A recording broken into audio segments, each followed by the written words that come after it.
information ready. Sometimes it creates a little bit of fear, anxiety, not something people enjoy. But how does a tax preparer identify your financial standing? Well, he takes all your assets, that could be money in the bank, valuable things that you have, and he puts it on one side of a general ledger. And then he takes your liabilities, that could be credit card debt, money you owe, maybe a mortgage, and he puts that on the other side of a balance sheet or a general ledger, and he adds those two numbers up and determines what your standing is. Are you in the black or are you in the red?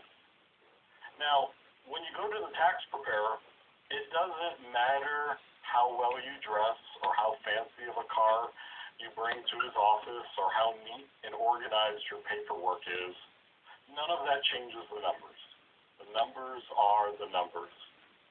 Well, you might be saying to yourself, I didn't come to the Kingdom Hall to talk about my finances, and that's correct, we didn't. However, a similar approach could be done identifying not our financial standing, but our spiritual standing with God. Are there areas on our spiritual balance sheet or our spiritual general ledger that we need to determine, are they an asset or a liability? Do they help us serve Jehovah more fully, or do they detract or hold us back from our relationship with God? We're going to look at 5 areas on our spiritual balance sheet today. And as we think about each one of these areas, ask yourself, is it an asset or is it a liability? And by the end of this discussion, we'll be able to have a good idea about what our standing with God really is. So what are the 5 areas on our spiritual balance sheet that we're going to look at? The first one is unbelieving family members. Unbelieving family members. Does our relationship with those in our family prevent us from serving God, or actually motivate, encourage us to serve Jehovah more fully? The second area on our spiritual balance sheet is persecution. If we're ridiculed, affected by cruel treatment, does that make us shrink back? Or does that give us more drive to serve Jehovah more fully? Persecution. The third area on our spiritual balance sheet is our willingness to be self-sacrificing. And we give of ourselves, even if it means taking some personal comfort away from our lives when we serve Jehovah. The fourth area we'll discuss is prestige, prominence, and materialism. The serving Jehovah involves some conditions. I can only serve Jehovah if I have a good education, or if I have a good job, or if I have a nice place to live. Prestige, prominence, materialism, asset or liability on our spiritual balance sheet. The fifth area we're going to look at is our risk, or whether or not we're willing to risk our lives for Jehovah's approval. Risking our lives for Jehovah's approval. So that's what we're going to discuss. Let's start with the first one. The first one was unbelieving family members. If you had to think of a Bible character whose parents were not in the truth, a Bible character whose parents were not in the truth, who would you come up with? We actually don't have to go too far in the Bible. How about Abel? Abel's parents, Adam and Eve, we could say they fell out of the truth or stopped serving Jehovah.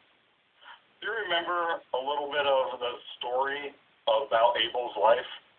When Abel was a little boy, he was probably told about the beautiful place that his parents used to live. He might have even seen those angels blocking entry to the home that his parents used to have.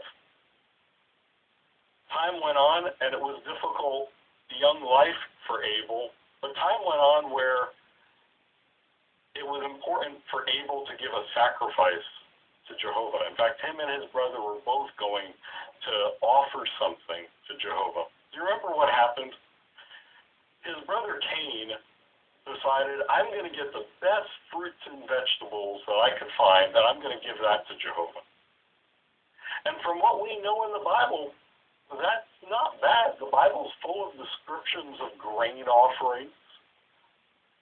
But Abel kind of thought about it a little bit more. Even though his mother and father weren't really actively supporting true worship, Abel thought about the conversations his mother and father might have had, and he recognized that the spilling of blood or the killing of an animal, that would be really special to Jehovah. So when he made a sacrifice, he decided to kill an animal. Well, we remember how Jehovah viewed those two sacrifices, one of his brother Cain and Abel. Perhaps we can go to the Bible and see how Jehovah viewed it. Hebrews 11 and the 4th verse. Hebrews chapter 11. There it says, by faith, Abel offered God a sacrifice, notice, of greater worth than that of Cain. And through that faith, he received the witness that he was righteous, for God approved his gifts. And although he died, he still speaks through his faith. What do we learn from Abel's example? Abel's mother and father were not serving Jehovah. His brother wasn't serving Jehovah. But he could still sit and think about all the conversations and all the indications that he had with his Heavenly Father and was able to offer a sacrifice that was approved or of greater value. What do we learn from Abel's example? It takes great faith to serve Jehovah, but it takes even more faith to do it without the backing of family members. Look for ways to support and encourage those who don't have families or family members that love Jehovah. Yes, serving Jehovah with unbelieving family members shows or indicates that you have a good standing with God. What's the second area on our spiritual balance sheet that we were going to discuss? Persecution. Now, persecution could come right in the family, like in the case of Abel. We know what happened there. Cain, his brother, killed him.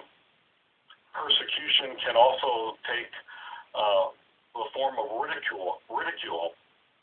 Many of our young brothers and sisters at school deal with ridicule. But we're going to talk about another type of persecution. That's the more formal type of persecution. Persecution that comes from the government of the country we might live in. I'd like to share an experience regarding two sisters that lived in the country of Malawi. And they lived in a period of time in Malawi where they had to buy a political party card to identify which member of the upcoming election they were going to support. It would be as if you had to go to the post office and buy a piece of paper that said either Trump or Biden. That's what was required of all citizens who lived in Malawi. Now, there were these two sisters, and between the two of them, they had 11 children. And at the time of this experience, their husbands, who actually did serve Jehovah at one point, caved into the pressure of persecution, and they went ahead and bought their own political party cards for themselves. Well, the government officials in the little village that our sisters lived in now knocked on our sisters' doors and said, your husbands just bought political party cards. It's now time for you to buy yours. And our sisters refused. This went on for many days, and they escalated the persecution. They beat our sisters. They humiliated our sisters. They dragged our sisters into the center of the village threatened them with rape, and this happened day after day after day. Well, now the government officials recognized that the persecution was not working, so they changed their tactics. They knocked on the door. Our sisters inevitably thought that they were going to get beaten and humiliated. But this time the government official said this: "We have phoned your office." And they were referring to the Bethel facility in the capital office in Malawi.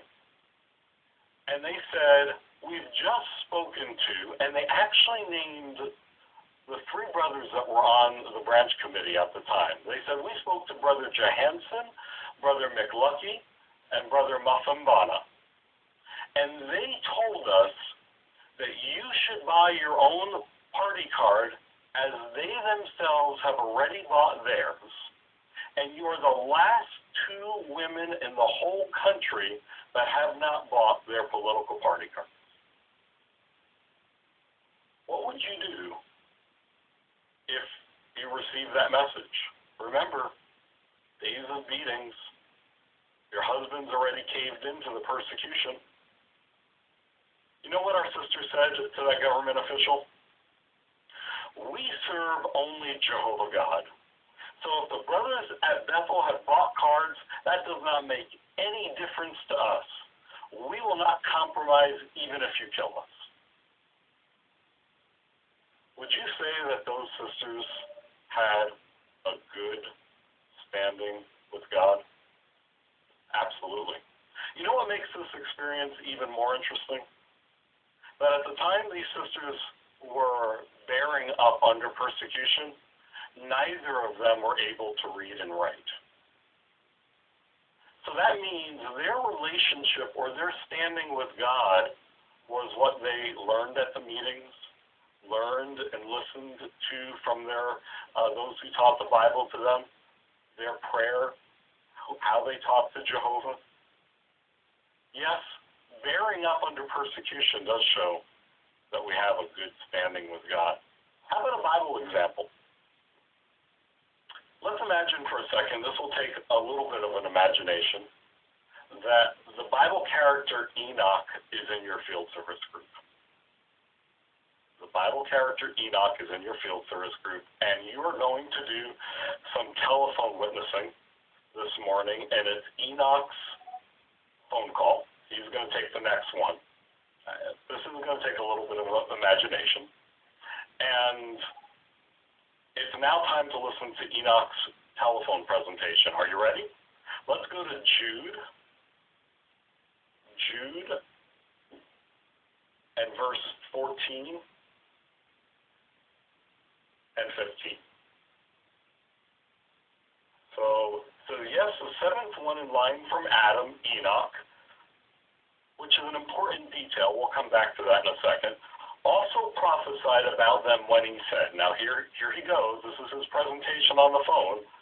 "Look, Jehovah came with his holy myriads to execute judgment against all, to convict all the ungodly concerning all their ungodly deeds that they did in an ungodly way, and concerning all the shocking things that ungodly sinners spoke against him." You might say, "Hey, take it easy, Enoch. That's not how we do it here. We don't talk to the people like that." Do you remember that little detail there? Yes, the seventh one in line from Adam, Enoch. So who was Enoch really preaching to? Grandma, grandpa, aunts, uncles, cousins, nephews, second cousins, relatives by marriage? Everybody that Enoch was preaching to was related to him. Yet he still gave a very bold presentation, bared up under persecution. In fact, we know how bad the persecution was. Jehovah had to put him to sleep because the persecution was so bad. What do we learn from our sisters in Malawi or Enoch? Bearing up under persecution, boldly serving Jehovah, despite cruel treatment, shows that we have a good standing with God. What's the third area on our spiritual balance sheet? Having a self-sacrificing spirit. Now, just being here this morning took some sacrifice on our part.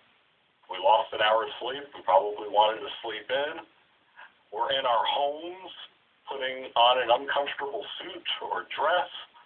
That's all sacrifice. But we did it, and we're happy to do that. A self-sacrificing spirit is what Jehovah's people are known for. Some have made even greater sacrifices. Some have given up their desire to have children so they could serve Jehovah more fully. Some have given up lucrative careers because they recognize that if I sacrifice to Jehovah now, the rewards will be great in the future. There's a Bible example of someone with a self-sacrificing spirit. Let's go to our Bibles in Genesis chapter 12, verses 1 through 3. We're going to meet the married couple, Abraham and Sarah. Let's see what Jehovah asked Abraham and Sarah to do. There it says, "And Jehovah said to Abram, go out from your land and away from your relatives and from the house of your father to the land that I will show you. I will make you a great nation. I will bless you. I will make your name great, and you will become a blessing. I will bless those who bless you, and I will curse him who calls down evil on you. And all the families of the ground will certainly be blessed by means of you." What was Jehovah asking Abraham and Sarah to sacrifice? Well, many of those who study the Bible knew that Abraham and Sarah lived in a great city. In fact, just last week on the news, they showed pictures of where that city was in Ur. Big homes, running water. The men did advanced mathematics, which means they had lots of money in that town. Ur was the best place to live. But there in Genesis 12, Jehovah said, actually, you're going to leave your nice house. You're going to live in a tent where there are all sorts of poisonous snakes and lions. You're going to strap your 200-year-old father on a camel, and you're going to live outdoors. Could you do it? Could you make that type of sacrifice? Well, Abraham and Sarah did do it. Some sisters have thought a lot about, I would rather have a family. But instead of those desires to have a large family, they said, I will go ahead and serve Jehovah more fully. Young ones, when it's time for spring break or summer break, instead of just hanging out on the beach or the mountains, they were pioneer. They put additional sacrificing time to serve Jehovah more fully. Yes, having a self-sacrificing attitude shows we have a good standing with God. There was a young man in the Bronx. His name was Chris. He was 16 years old at the time of this particular experience.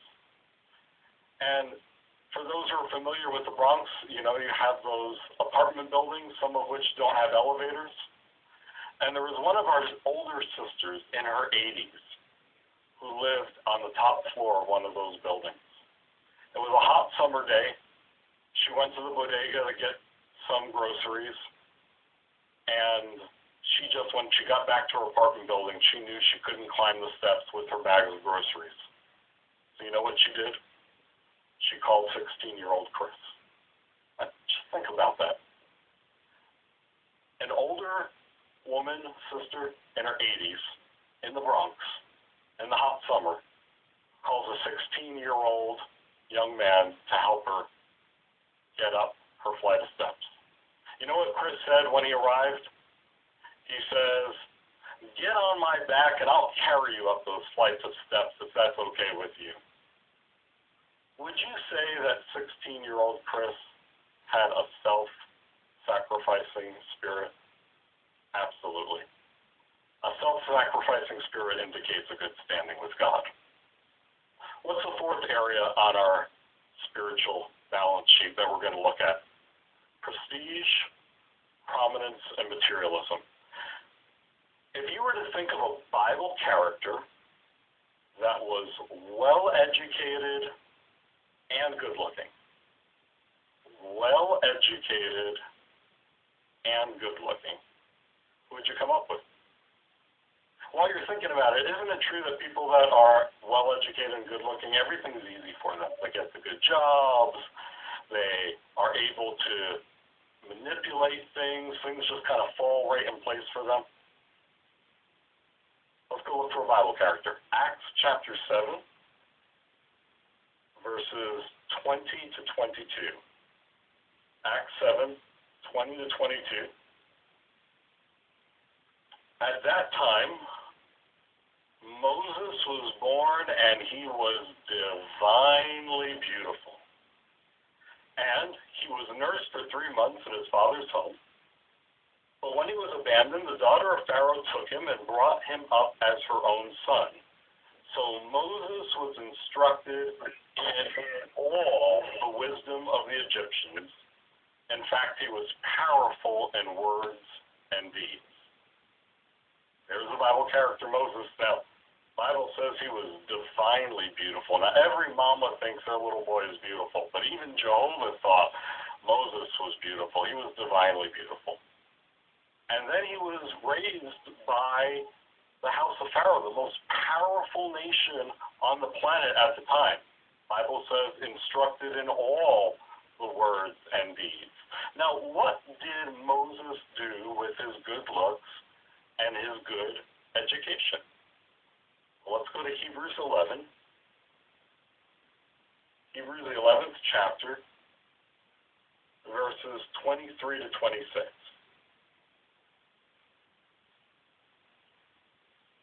So, by faith, Moses was hid by his parents for 3 months after his birth because they saw that the young child was beautiful, and they did not fear the order of the king. By faith, Moses, when grown up, refused to be called the son of Pharaoh's daughter, choosing to be mistreated with the people of God rather than to have the temporary enjoyment of sin. Why? Because he considered the reproach of the Christ to be riches greater than the treasures of Egypt, for he looked intently toward the payment of the reward. Now think about that a little bit. Moses said that his good education and his good looks was actually less valuable than being mistreated with all the other Israelites. It's kind of like a Harvard business graduate with a great education and the possibility of a fantastic career says, you know what, I'm just going to go live by the beach and be a surfer. It might not make sense. But see, what doesn't make sense to man actually does make lots of sense to Jehovah. Yes, Moses recognized that prestige, prominence, materialism, even his physical looks were not that important with regards to his standing with God. What's the takeaway for all of us? Jehovah never uses privileges or position to determine whether we have a good standing with him. We're going to say that one more time. Jehovah never uses privileges or position to determine whether we or not we have a good standing with God. Let's look at the fifth area on our spiritual balance sheet, and that is risking our life. Now, I'm sure all of us would say, I would risk my life, or I would give up my life for one of my brothers. And that's commendable. But we need to stop and think about it for a second. Isn't it true that a terrorist or a suicide bomber says the same thing? They're willing to risk their life or give up their life for someone else. So there's got to be more to it than just simply the act or the statement. While we're thinking about that, let's open our Bibles to the book of Joshua, chapter 2, and we're going to meet the Bible character Rahab. Now, perhaps we remember the story of Rahab. Rahab lived in the city of Jericho right before Jehovah was going to have that city destroyed. And there were two spies that came to determine what was going to happen in that city, and Rahab hid those two spies on the roof of her house. Rahab risked her life for these two spies from Israel. Let's see why she did it, why she was willing to risk her life. Joshua 2, you'll notice there, verse 8, she shows how she hid them on the roof. Verse 9, she says, I do know that Jehovah gave you the land. But now verse 12 and 13, we get the real reason why she risked her life. She says, now please, swear to me by Jehovah that because I showed loyal love to you, you will also show loyal love to my father's household. And you must give me a sign of good faith. You must spare the lives of my father and mother, my brothers and sisters, and all who belong to them. And you must save us from death. Does this sound like a selfish person? No. Rahab risked her life because she wanted to protect the life of her family, as well as knowing the saving power and ability of Jehovah. So if we're in a position to risk our lives, let it be to reject prominence, but instead to show good motives, loyal love, hospitality, and hopefully a saving act for our family, brothers, and sisters. Risking our lives indicates that we have a good standing with God. We've covered a lot of ground in this discussion. Maybe a quick review. In the beginning of our talk, we said that a tax preparer identifies a financial standing by looking at areas in our finances and determining whether it's an asset or a liability. And we were going to take the same approach with our spiritual standing with God. Do you remember the 5 areas that we were going to look at on our spiritual balance sheet?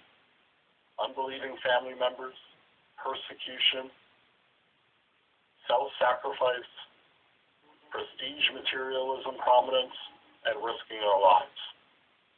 Let's go to Hebrews chapter 11. Hebrews 11, we're just going to glance down at those Bible characters we discussed. You see verse 4, there's Abel. What do we remember about Abel? He was able to serve Jehovah, good standing with God, even though he had an unbelieving family member. How about verse 5? There's Enoch. He was able to bear up under persecution.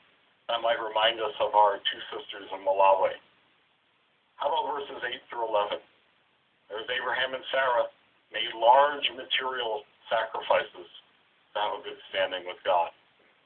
Verse 23, there's good-looking Moses. He refused to allow prominence or material position or possessions to guide his actions. How about verse 30 and 31? There's Rahab, willing to risk her life, show hospitality to her family, see Jehovah's saving hand. See, all of this comes back to our spiritual balance sheet. We need to work on these qualities. Now, none of these individuals were perfect. Abel, dysfunctional family. Enoch, so bold Jehovah had to put him to sleep. Abraham and Sarah, some marital problems. Moses, speech impediment, killed a man. Rahab, a prostitute. Yes, none of these individuals were perfect, but when you look at the sum total of their actions, they did have a good standing with God. There is no spiritual bailout. There is no spiritual stimulus checks. The elders can't just cut you a check and boost one of your deficiencies. pick on one of these aspects to serve Jehovah. Work on those on your spiritual balance sheet. It could cost us dearly if we don't. Yes, by calling on the name of Jehovah, we can be saved. It's time to have a good standing with God.